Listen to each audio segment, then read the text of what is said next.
I use this heat gun here to dry out the patch here.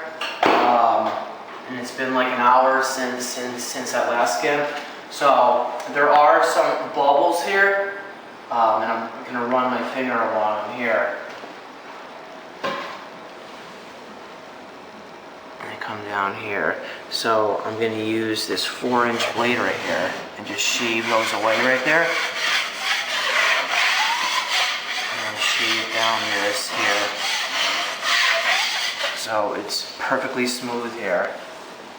But again, we have to use the mud here to go from the left to the right here. So I'm going to take this again and clean this off here.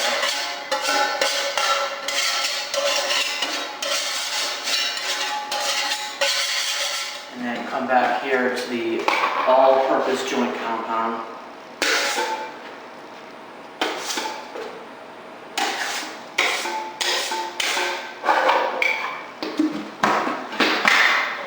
Grab my 12-inch trowel again here, reorganize this here, put it to a ball and shake it. Now we're going to load up the left-hand side of the trowel here. So once, twice, and come up here and go across with it. I'm going to load up again here, across, bring it a little bit down there. Okay, so it's all on there. Clean that off there, reorganize this here, give it a little shake, and I'll put this down. Now with my 6-inch knife here, I'm going to put the pressure against the top, have feathers off that, right hand side, and this left hand side, and the bottom. I'm just going to clean this off here. And now with my 12-inch trowel here, I'm going to come here and skim hard. Come down here and skim hard.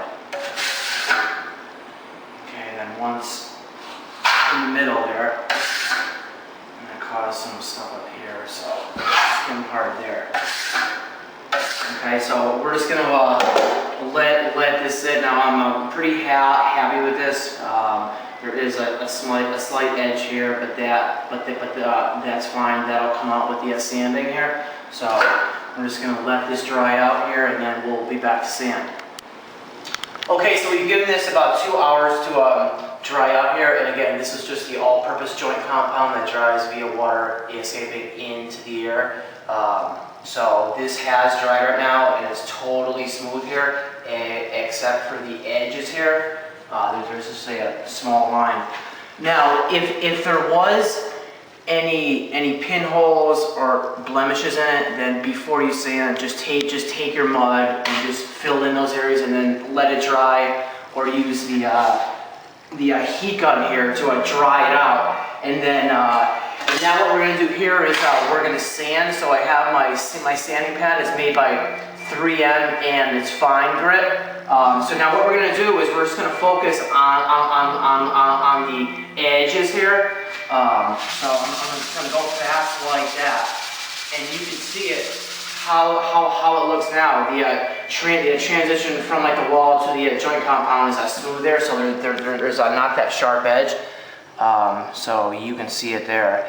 And now I'm just going to come over here and sand this down here.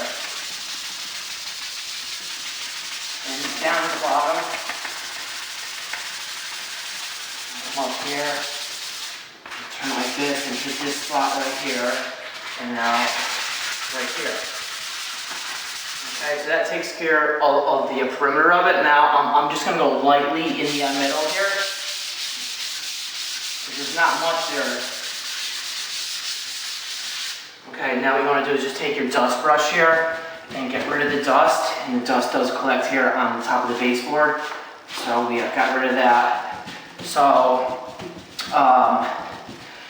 that's how you repair a hole in the wall using a California patch. And this is ready to prime and paint now. And again, when you have a hole that's about the size of like 3 or 4 inches long by 3 inches wide, you want to bring the mud at least this far here and there and there and there, because there was sort of like a hump in the wall. Now when I take my 12-inch trowel here, it doesn't rock back and forth. So we took care of that high point there. So thank you for watching this video on how to repair a hole in the wall using a California patch.